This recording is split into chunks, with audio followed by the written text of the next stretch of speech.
And remember, PCOS isn't a you made me laugh. My bad. You made me laugh. Hello there, new subscribers, friends, and fellow sisters. My name is Jay, and welcome to PCOS and Me.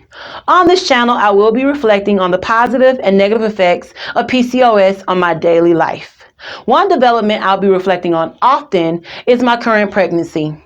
Be sure to like, share, and subscribe to view more content like this. And remember, PCOS isn't a death sentence, but a reconstructed new beginning. Take care. I first noticed that my cycles became irregular when I was around 14 years old. I wasn't officially diagnosed with PCOS or polycystic ovarian syndrome though until I was about 20 or 21.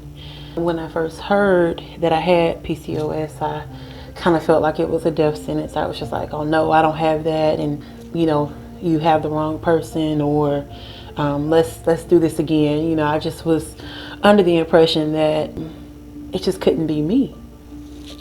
My initial reaction had a lot to do with my upbringing.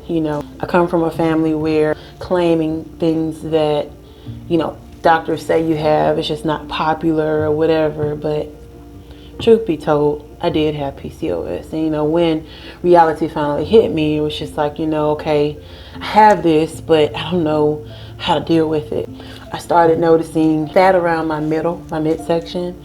I started getting hair in weird places, growing hair rather, in weird places. I was just very self-conscious. I was used to being this pretty girl, this girl that, had pretty hair, and my hair started thinning, and it just altered my appearance, and I really didn't know what to do. As time progressed, I ended up getting married, and as I was trying to conceive, I noticed that every time, we would have intercourse, nothing would ever happen. And so, of course, that's a part of PCOS, me not ovulating like most women.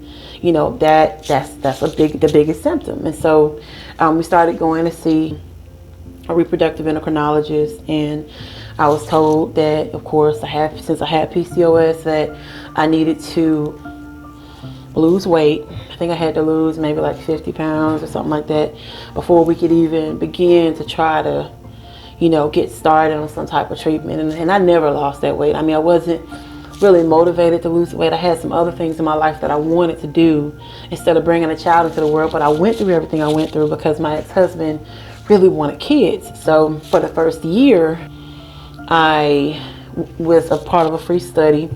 I would get poked every week, giving blood. Well, maybe not every week. I think it was like every other week or something like that. They'd get like 8 tubes of blood, and I would take, this, what I like to call placebo medicine, because it didn't work. But I would take, the little guinea pig medicine, and even though they were getting what they needed from me, I wasn't receiving anything. It didn't make my body any better. If anything, it just added to the depression I was already feeling.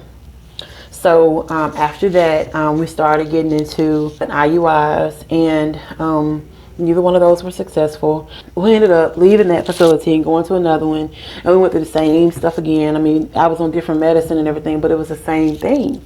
And I was just like, I was kind of disheartened by everything. I didn't even want to get pregnant anymore, because I'm just like, if it's going to be this hard, I don't want to do it. But like I said, part of it was because I wanted to do something else. At that time, I felt like if I had finished school and got a decent job, that I'd be happy enough to want to conceive and want to bring a child into the world. I didn't want to bring a child into the world, and I wasn't prepared to take care of it.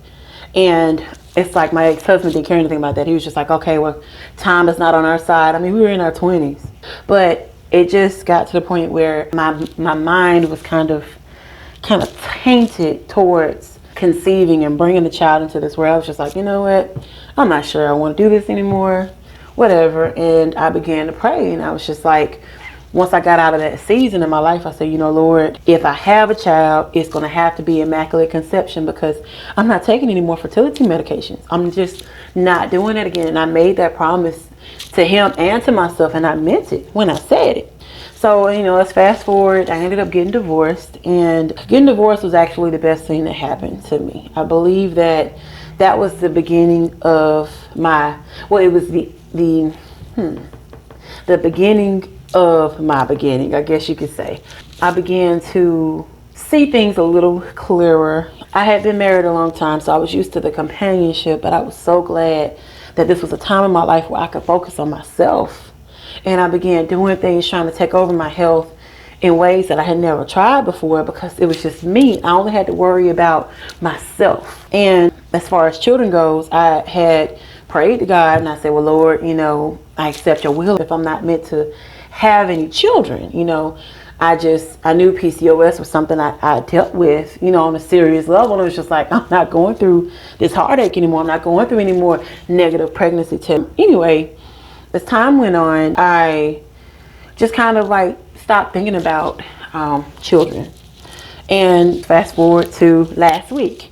So last week, when I went to see another reproductive endocrinologist. This time it was just to manage my PCOS so that I can get my life on track, so that I can, you know, normalize my symptoms in a sense.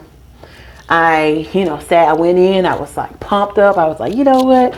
I'm gonna get this PCOS under control. I can finally have a life that is just semi-normal, whatever.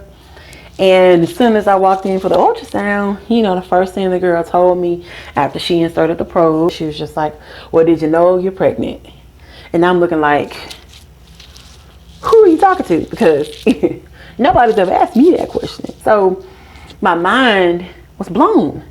After I was, you know, came out of a shock, like the first 5 minutes of her asking me if I knew I was pregnant, I realized that God had given me a miracle. He gave me news that only He could give me. And I stand before you today, 8 weeks and 5 days pregnant, with a baby I wasn't planning. And I'm having this child with a man that I love very much. He's not just my man, he's my friend. My child will have the best parents in the world.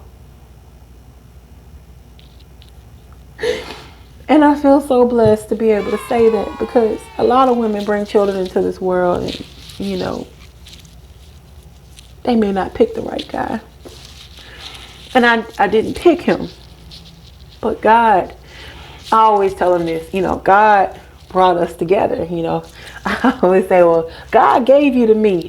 I believe that now, you know. If I didn't believe it before, I believe it now. But I'm just so grateful, because as soon as I healed, as soon as the pain in my heart went away, everything that I felt I would never receive, I got it. And I got it. I didn't have to wait till I was an old woman before I got it. And God is good.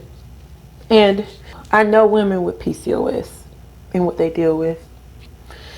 I know that it's not easy.